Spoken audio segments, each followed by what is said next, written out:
तो ब्लॉक का नया चैप्टर यानी चैप्टर 329 आ चुका है और इस चैप्टर की स्टार्टिंग होती है एक ऐसे कैरेक्टर से जिसकी वजह से अगला मैच काफी ज्यादा एक्साइटिंग होने वाला है। मैं बात कर रहा हूँ लोकी की। और लोकी के अलावा भी काफी सारे कैरेक्टर्स हमें दिखाए जाते हैं कि उनने किस किस से मैच किया और क्या रिजल्ट निकला। इसके अलावा हमें सारे प्लेयर्स की रिएक्शंस दिखाए जाते हैं क्योंकि अगला मैच फ्रांस से होने वाला है। तो इन सारे प्लेयर्स की क्या मेंटेलिटी है अगले मैच को लेके ये हमें शो करी जाती है। और पता है इन रिएक्शंस में सबसे ज्यादा शॉकिंग रिएक्शन किसका था? इसागी का, क्योंकि सारे लोग तो एक्साइटेड महसूस कर रहे थे बट इसागी डरा हुआ था। अब इसागी के डरने का क्या रीजन था, अगले मैच का रिजल्ट क्या निकल सकता है, ये सारी चीजें एक्सप्लेन करने वाला हूँ इस वीडियो में। So if you interested keep watching.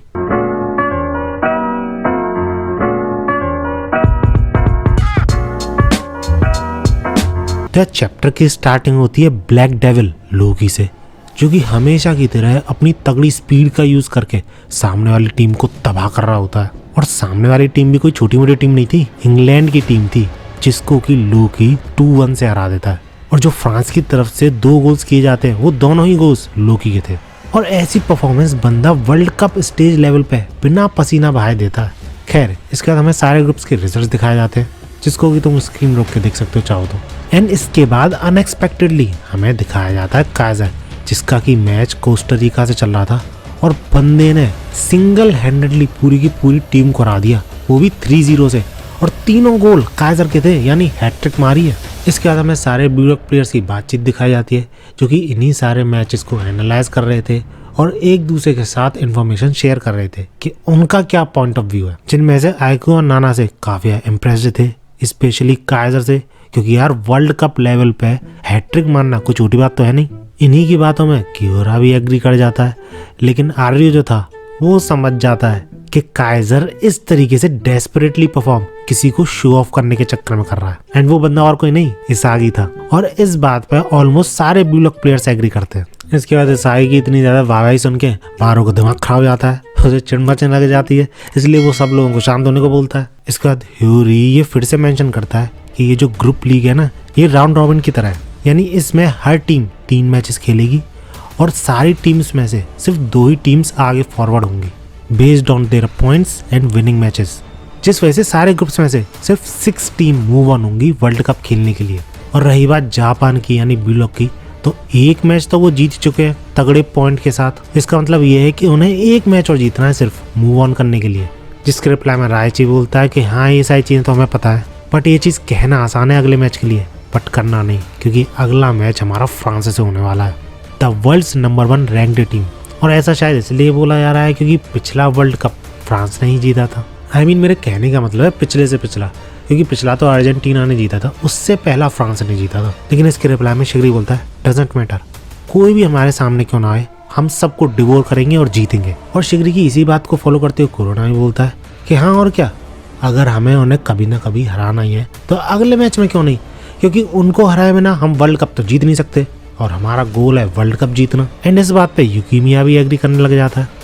और सही में यार इनकी इन सारी बातों को सुन के मेरा तो सर चकरा रहा है। हाँ ब्लूलॉक टीम काफी ज्यादा स्ट्रांग हो चुकी है, लेकिन क्या ये इतने ज्यादा स्ट्रांग है कि लोकी जैसे प्लेयर को आसानी से हरा दें? एटलीस्ट मुझे तो ऐसा नहीं लगता।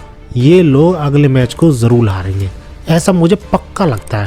95% श्योर हूँ हारेंगे ही हारेंगे, क्योंकि लोकी और चार्ल्स अकेले होते सामने वाली टीम में यानी फ्रांस में तो चल भी जाता, लेकिन एक न्यू जनरेशन वर्ल्ड 11 भी है उस टीम में, यानी 2 हाई क्लास प्लेयर्स हैं जिनका कि सामना इन लोगों को करना है, तो ये चीज इतनी ज्यादा आसान होगी नहीं। और इसी मेन रीजन की वजह से मुझे लगता है कि ये लोग अगला मैच नहीं जीतेंगे। बाकी तुम लोगों को क्या लगता है, लेट मी नो इन कमेंट्स। इसके बाद ये लोग काफी टाइम तक इसाई के मजे लेने लग जाते हैं कि किस तरीके से ये रिएक्ट करता है जब किसी को हराता है।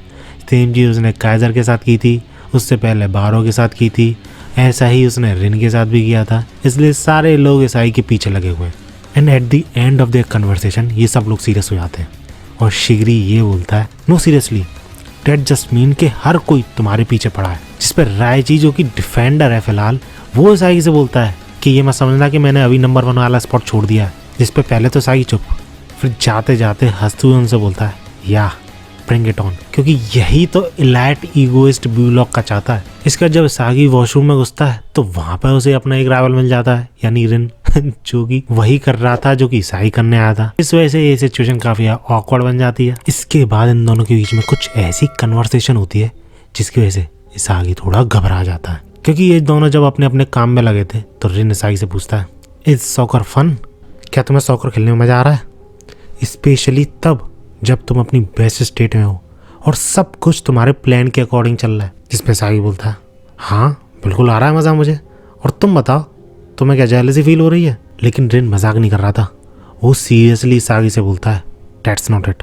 मेरे कहने का मतलब ये है कि ऐसी पोजीशन पे पहुंचने के बाद क्या तुम सेटिस्फाइड फील कर रहे हो? जिस पे इसागी भी लाइक, ना बिल्कुल ना। देन इसके रिप्लाई में रिन बोलता है, ठीक है, जब तक मैं इतोशी इसागी को नहीं हरा लेता तब तक तुम डीमन किंग बने रहो and keep challenging me with your place.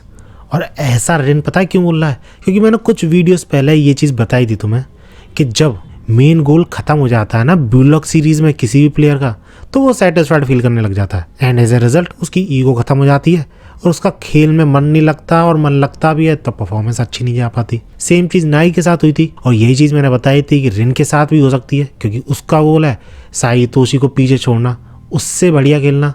लेकिन जब रिन साई तोशी से आगे निकल जाएगा तब क्या, तब कहाँ से आएगी उसके पास मोटिवेशन? तो रिन इसलिए चाहता है कि सागी उसके रास्ते में खड़ा रहे, उससे कम्पीट करता रहे, सो डैट उसके पास एक और गोल रहे जिसके कि वो पीछे भाग सके साई तोशी को हराने के बाद। क्योंकि at the end of the day साई तोशी वर्ल्ड्स नंबर 1 प्लेयर तो है नहीं, तो उसको हराने के बाद भी कोई ऐसा टारगेट चाहिए रिन को जिससे आगे निकलने की कोशिश वो कर सके। तो वही टारगेट उसका होगा इसागी, और इसी वजह से इसागी चुप हो जाता है कुछ टाइम के लिए, क्योंकि वो समझ चुका था कि रिन क्या बोलना चाह रहा है। और जब रिन बाहर निकल आता है और बशीरा पूछने जाता है ना कि इसागी कहाँ है, और रिन मना कर देता है कि मुझे नहीं पता, उसके बाद वाले पैनल में हम देखते हैं कि इसागी घबराया हुआ है कि कहीं वो सेटिस्फाइड फील ना करने लग जाए, क्योंकि भले ही वो वर्ल्ड्स नंबर 1 प्लेयर अभी नहीं बना है, लेकिन ब्लॉक का नंबर 1 प्लेयर तो बन चुका है ना। और ये चीज काफी है किसी भी प्लेयर को सेटिस्फाइड करने के लिए, क्योंकि ब्लॉक के नंबर 1 प्लेयर बनने का मतलब है जापान में नंबर 1 प्लेयर बनना। और साई पता है सेटिस्फाइड होने से इतना ज्यादा क्यों डर रहा है? क्योंकि जो चीजें वो चाहता था ना ब्लॉक में एंटर करते समय, जो चीजें उसने सोची थी, जो उसने गोल से सोचे थे, वो सब कंप्लीट हो चुके हैं ऑलमोस्ट। जैसे कि ब्लॉक का नंबर 1 प्लेयर बनना, हर प्लेयर उसके पीछे भाग रहा है, उससे आगे निकलना चाहता है, उसके पास एक तगड़ा राइवल है जिसके साथ उसकी रिलेशनशिप भी काफी अच्छे हैं, और उसका जो कोच है उसने अपना ड्रीम बताया है साई को, वो ड्रीम जो कि उसने किसी को भी नहीं बताया।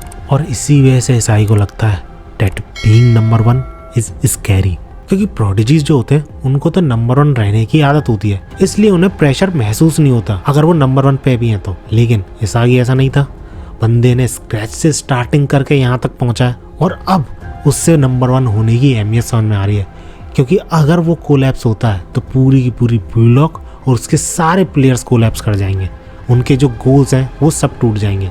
तो इन सारे गोल्स की रेस्पॉन्सिबिलिटी ही काफ़ी ज़्यादा प्रेशर जमा देती है नंबर 1 प्लेयर पर, इसलिए गलती से भी इसागी मिस्टेक नहीं कर सकता, और यही काफ़ी ज़्यादा डरावनी चीज़ है। और ऐसा ही फील करने के बाद इसागी काफ़ी ज़्यादा रेस्पेक्ट करने लग जाता है बड़े बड़े प्लेयर्स की, यानी लोकी, रिन, नियोल नोआ स्पेशली, जो कि नंबर 1 पे इतने टाइम से, स्पेशली नियोल नोआ जो कि वर्ल्ड्स नंबर 1 है, लेकिन ऐसा प्रेशर वो इतने सालों से लेकर चल रहा है, लेकिन स्टिल उसके प्ले में कोई भी डिफरेंस नहीं आया, पहले जैसा था, इनफैक्ट उससे इम्प्रूव ही हुआ है। एंड इसी के साथ अगला मैच यानी फ्रांस वर्सेस जापान स्टार्ट होता है। एंड दैट्स इट, आज की वीडियो यहीं तक, चैप्टर भी खत्म होता है। तुम्हें कैसे ये चैप्टर लगा मुझे कमेंट से बताना, मुझे तो ठीक ठाक ही लगा। हाँ, काफ़ी सारी चीज़ें अच्छी थी इसमें, लेकिन नॉर्मल साइज चैप्टर था, 7 आउट ऑफ 10 ही दूंगा इसको। बाकी वीडियो अच्छी लगी तो लाइक जरूर करना है, ऐसी वीडियोज़ के लिए मेरे चैनल को सब्सक्राइब कर लेना। मिलते हैं अगली वीडियो में, और